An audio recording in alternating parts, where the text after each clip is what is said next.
வந்து ராகினி கிட்ட ஏமா என்ன திடீர்னு வர சொன்னேன் அப்படின்னு சொல்லிட்டு கேட்குறாரு. சரி என்னையே வர சொன்னீங்க அப்படின்னு சொல்லிட்டு கேட்டுட்ருக்காரு நம்ம அஜயோட அப்பாவும். அதுக்கப்புறம் 2 பேருமே பார்க்குறாங்க ஒருத்தர் ஒருத்தர். முக்கியமான வேலை இருக்குது, அதுக்கு தான் வர சொன்னேன். அந்த காவேரி தானே நம்மளுக்கு இவ்வளோ பிரச்சனை பண்ணா, அவளை பழிவாங்க நம்மளுக்கு நல்ல ஒரு விஷயம் கிடச்சிருக்கு அப்படின்னோடனே அதிர்ஷ்டம் அடைகிறாங்க எல்லாரும். என்ன சொல்கிறோமா அப்படின்னோடனே ராகினி வந்து நடந்த விஷயத்தெல்லாம் சொல்கிறாங்க. அந்த வெண்ணிலாவை நாங்கள் பார்த்தோம், அந்த வெண்ணிலாவை மிஸ் பண்ணிட்டோம். ஆனால் வந்து அந்த வெண்ணிலா கடி வந்தாருன்னா கண்டிப்பாக வந்து அந்த காவேரி வந்து துரத்தி அமைச்சிருவார் விஜய். அதுக்கப்புறம் என்ன காவேரி வந்து அந்த வீட்டை விட்டு போயிடுவா, எனக்கு அது போதும், அதுக்கப்புறம் எனக்கு எந்த பிரச்சனையுமே கிடையாது, அவளை பழி வாங்குறது எனக்கு ஒரே லட்சியம் அப்படின்னு சொல்லிட்டு இருக்காங்க ராகினி.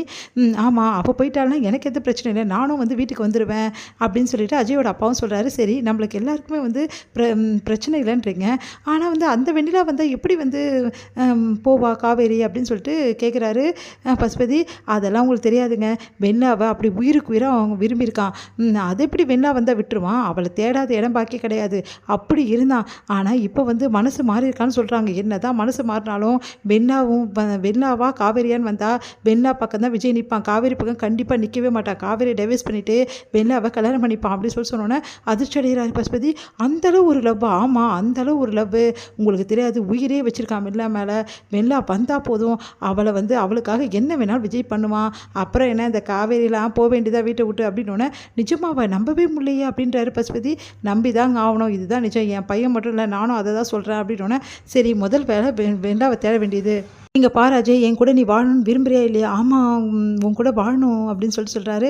அப்போட வாழணும்ல, அப்படின்னா இந்த ராகினி கூட வாழணும்னா அந்த வெண்ணிலா இங்கே வந்தாகணும். வெண்ணிலா வந்தால் தான் அந்த காவேரியை நான் பழி வாங்க முடியும், அவளை பழி வாங்கினா தான் உன் கூட நான் நிம்மதியாக வாழ முடியும், புரியுதா அப்படி சொன்னோன்னே சரி ராகினி, நான் கண்டிப்பாக அந்த வெண்ணிலாவோட தான் வருவேன், வெண்ணிலாவை கண்டுபிடிச்சே தீருவேன், வெண்ணிலாவை கண்டுபிடிக்காமல் நான் ஓயவே மாட்டேன். சீக்கிரம் அந்த வெண்ணிலாவை கண்டுபிடிச்சின்னா நம்ம சீக்கிரமாக சேர்ந்து வாழலாம், நம்ம 2 பேரும் சேர்ந்து சீக்கிரமாக வாழறது உன் கையில் தான் இருக்குது அப்படின்னோடனே முதல்ல வெண்ணிலாவை கண்டுபிடிங்க, அதுக்கப்புறம் என்ன பண்ணணும்னு நான் சொல்கிறேன் அப்படின்னு சொல்லிட்டு பசுபதி வந்து சொல்லிட்டு போகிறாரு.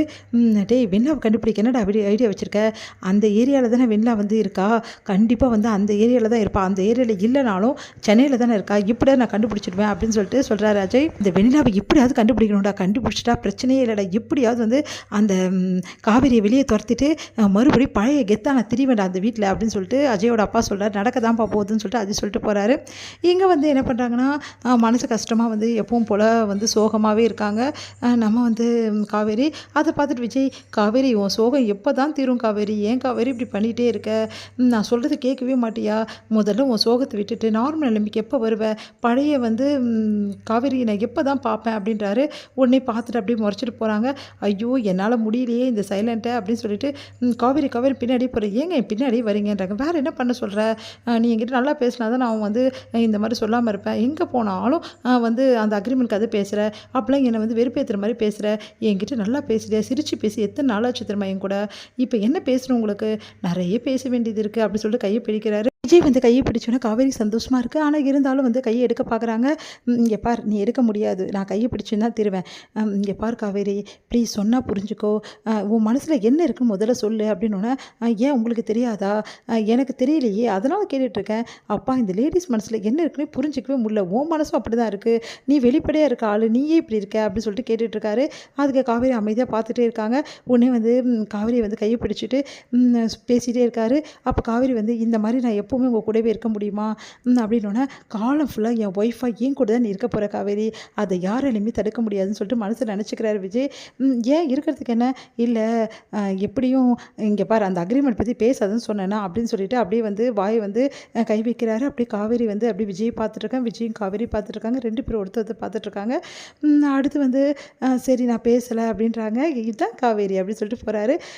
இது எத்தனை நாளைக்குன்னு தெரியல இந்த அன்பு, நான் கூடிய சீக்கிரம் உங்களை விட்டு பிரிய போகிறேன்ல, அப்போ நான் என்ன பண்ண போகிறேன் அப்படின்னு சொல்லிட்டு யோசிக்கிறாங்க காவேரி. அடுத்து வந்து குமரனுக்கு வந்து ஒரு ஃபோன் வருது.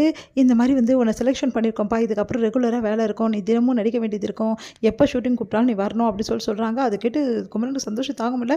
ஓடி வந்து எல்லார்கிட்டையும் சொல்கிறாரு. எல்லோரும் சந்தோஷப்படுறாங்க. நிஜமாவா தம்பி அப்படின்னு சொல்லிட்டு சாரதா அப்படியே சந்தோஷப்படுறாங்க. இதுக்கப்புறம் நல்ல காலம் வந்துருச்சு, நீங்கள் பெரிய ஆள் ஆகிடுவீங்க, நம்பிக்கை இருக்குது தம்பி அப்படின்னு சொல்லிட்டு இருக்காங்க. இது கங்கா கிட்ட சொன்னோன்னா கங்காவுக்கு மனசே வந்து கேட்கல. அதெல்லாம் ஒன்றும் நீங்கள் போவேணா, அந்த மாதிரி வந்து ரோல்லாம் உங்களுக்கு வேணாம் அப்படின்றாங்க. ஏன் கங்கா இப்படிலாம் சொல்கிற அப்படி சொல்லிட்டு எல்லோரும் கங்கா பிடிச்சி திட்டுறாங்க. தம்பி முன்னுக்கு வரட்டும் அப்படின்னோடனே வேறு வழி இல்லாமல் கங்காவும் ஒத்துக்கிறாங்க. குமரன் சந்தோஷம் அடைகிறாரு. இதோட முடியுது.